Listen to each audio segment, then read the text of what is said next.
Imagine this. It's, say, a Tuesday morning, the sun's shining, you've got your coffee, and you sit down to check your emails. You're feeling pretty good. Hmm. And then you see it, a subject line that just makes your stomach drop. It's screaming, urgent or immediate action required. I think every single property owner knows that specific jolt of adrenaline.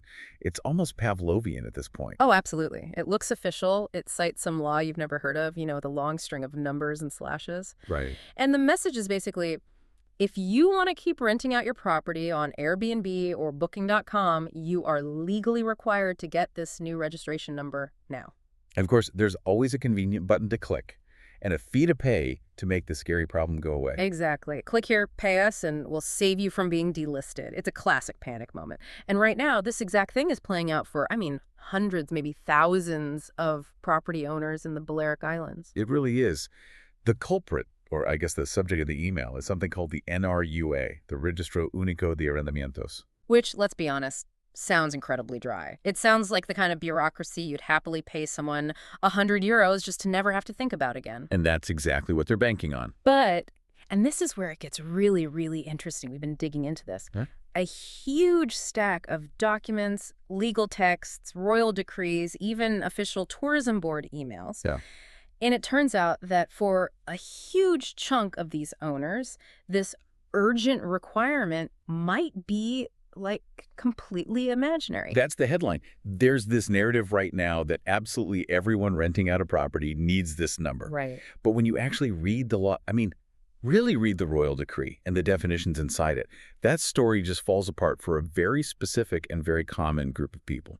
So our mission for this deep dive is, well, it's pretty simple. We're going to act as a shield. We're going to walk through the text of the law, specifically something called Article 2. We're going to look at what the tourism boards are actually saying in private correspondence and hopefully stop you from paying fees you absolutely do not need to pay. Consider this a consumer protection deep dive.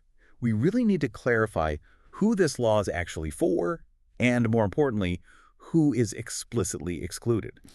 Because the difference really comes down to the type of license you hold. Okay, so before we dive into the nitty-gritty legal definitions, and we will, because you actually need to hear the wording to believe it, let's just set the scene on the ground. Okay. Because from the sources we have, chaotic feels like a bit of an understatement. What's actually happening in these inboxes? It is a textbook example of what you call fear marketing. Yeah. Whether it's intentional or just incompetence, we can maybe debate that later. Right. But you've got owners of apartments in the Balearics getting these mass emails blasts, really from real estate agents, tourist operators, even law firms. And is the message pretty much the same across the board? Completely uniform. It's the NRUA is mandatory. Without this number, your ads on major platforms will be blocked. So binary. Do this or you lose your business. And the solution they're offering is, hey, don't worry, we'll handle all the paperwork for you. For a price. The figure that keeps popping up in all our research is approximately 133 euros per apartment. 133 euros. Okay. Now, let me play devil's advocate for a second. For a single owner, that's just annoying, right? Yeah. It's the price of a nice dinner for two. Maybe you just pay it for peace of mind. Better safe than sorry and all that. And that's the logic most people use. Yeah. But let's scale it up. If you're a property manager running a whole complex, or if you're just looking at a community of owners. Let's do the math. Okay, take a tourist complex with, say, 60 apartments. If every single one of those owners gets scared into paying this fee, that's nearly 8,000 euros generated instantly. 8,000 euros. For a piece of paper. For a piece of paper that, as we're about to find out, implies a legal status they don't even have. And I'm guessing the people who are most vulnerable to this are the ones who aren't on the island full-time. Precisely. It's the absentee owners. Foreign owners, people who don't speak Spanish or Catalan fluently, people who rely, 100% on their local manager to tell them what the law is. Sure. They just see regulation, UE 2241028 in an email, lots of numbers, lots of scary acronyms, and they just pull out their credit card. It's the cost of confusion. But I want to cut through that.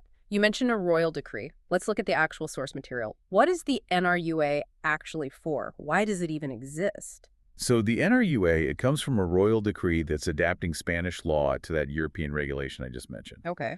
The big picture goal for the EU is data harmonization. They want to know who is renting what, mostly to crack down on illegal listings. Okay, so that's a valid goal. We all want to stop illegal rentals. Of course. Yeah. But the devil is always in the definitions. The spirit of the Spanish law here is to control the short-term rental of units. Unit. And that word units is doing a lot of heavy lifting. It's essentially targeting individual housing, residential homes being put on the rental market. So it's trying to regulate that explosion of individual Airbnbs, the whole I'm renting out my spare bedroom or I'm renting out my villa for 2 weeks kind of crowd. Correct. It was not created to regulate established tourist establishments that are already part of the professional hospitality world. Well, wait, this is where I get stuck. If I own an apartment in a complex and I rent it out to tourists, am I not a unit? I feel like a unit. I look like a unit. Right. My listing on Airbnb looks exactly like the listing for the villa next door. You feel like a unit, but does the law see you as a unit? This is where we need to open up Article 2. If you're listening and you own a property, this is the part you really want to pay attention to. Okay, Article 2. Break it down for us. So Article 2 defines what a short-term accommodation rental service is. It talks about leasing a unit for a brief period for money, standard stuff. But then, and this is the absolute key, it explicitly defines what is not a unit. I do love an exclusion list. What's on it? The law textually says that the definition of a unit will not include hotels and similar accommodations, including hotel complexes, apartment hotels, or aparta hotels in Spanish, and motels, and hostels. Okay, hang on, stop there. Apartment hotels. If I own a hotel, obviously I don't need this. I'm a hotel. The government knows I exist. I have a front desk. Sure. But the confusion is coming from people who own apartments within a complex. They don't think of themselves as a hotel. Exactly. They think of themselves as apartment owners. And this is the crucial connection we have to make. We need to talk about the APM license. APM, that's the community tourist license, right? Yes. It's a specific type of license in the Balearics. If your property operates under an APM license, your apartment is legally considered part of a tourist accommodation establishment. So even though I own the deed to my specific apartment, because the whole complex has this one license, I fall into that apartment hotel bucket. In the eyes of the law, yes. Yeah. You fall into the same legal bucket as a hotel. You're technically an establishment. You are not considered a tourist housing unit or a vivienda turística. That distinction seems incredibly subtle to a layperson. I mean, tourist housing versus tourist accommodation establishment. It sounds like semantics, but legally, it is a canyon. Tourist housing is like a residential property acting as tourism. Tourist accommodation is a business. It's an establishment. It has different safety rules, different tax structures, different registration needs. And because Article 2 explicitly excludes apartment hotels and these similar accommodations, the APM folks are out. They are out.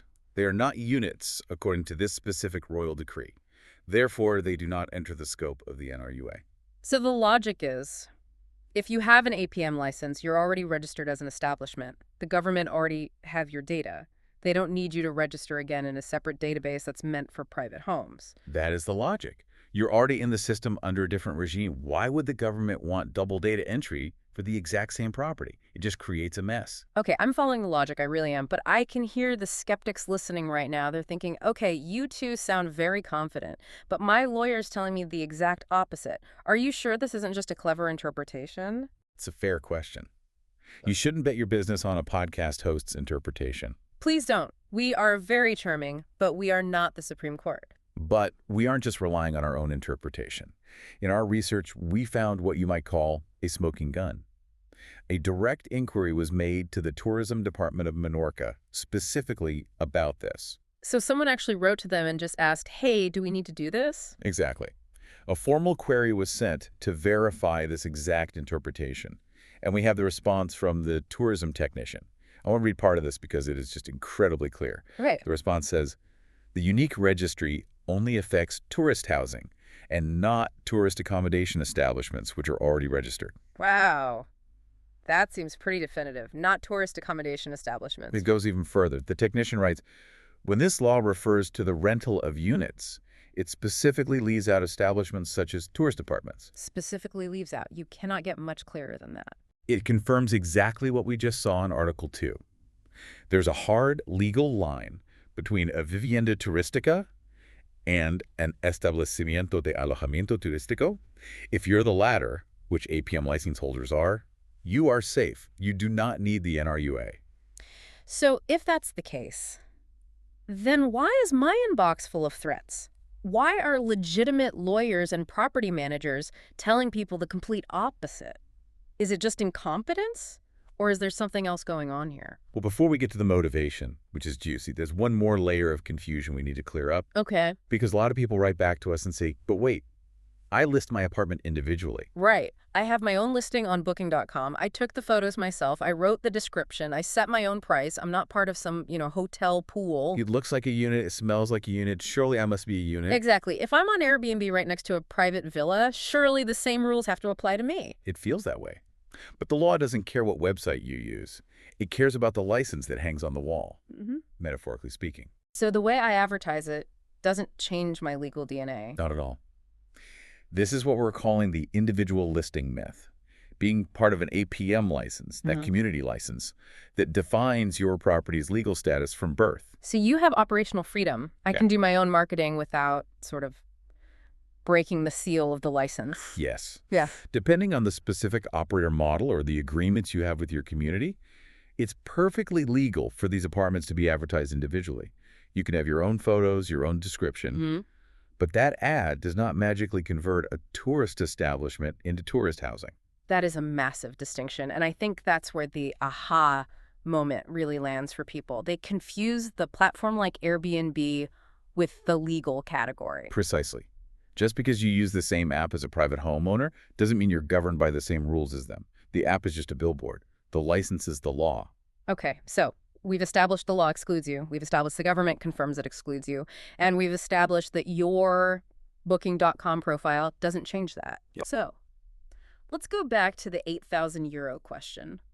Why is there a whole cottage industry springing up to charge people €133 to do this thing?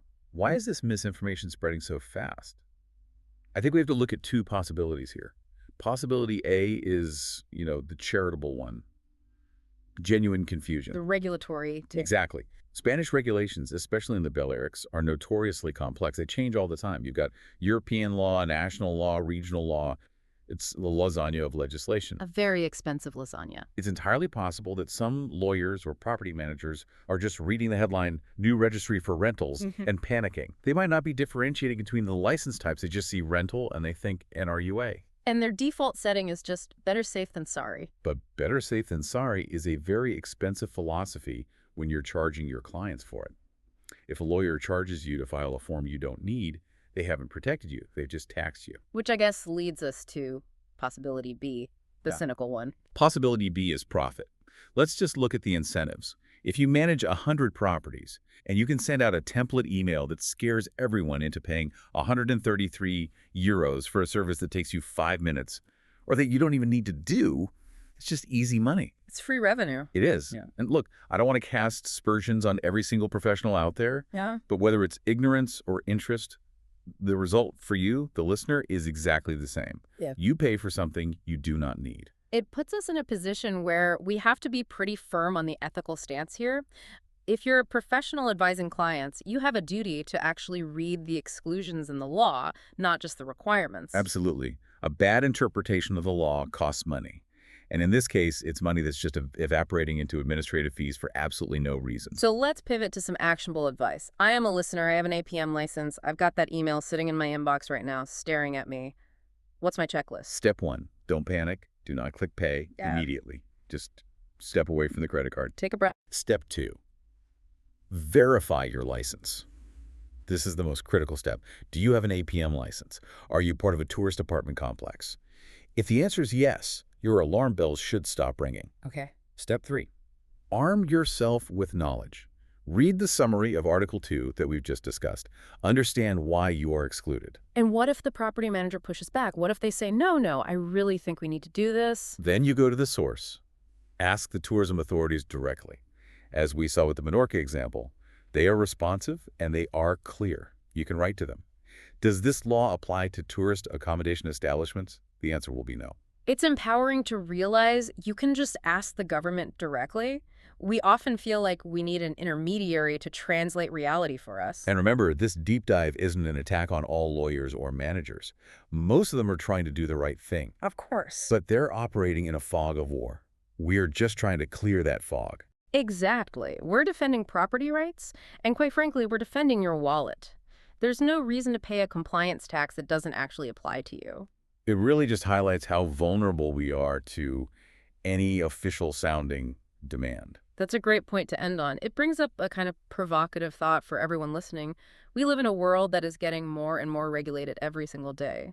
New rules, new registries, new data protection laws. It feels like a constant tide coming in. It does. And in that environment, how often do we pay compliance fees just because we're too afraid to ask, does this actually apply to me? How much money is moving around the economy purely based on the fear of being non-compliant rather than the reality of the law?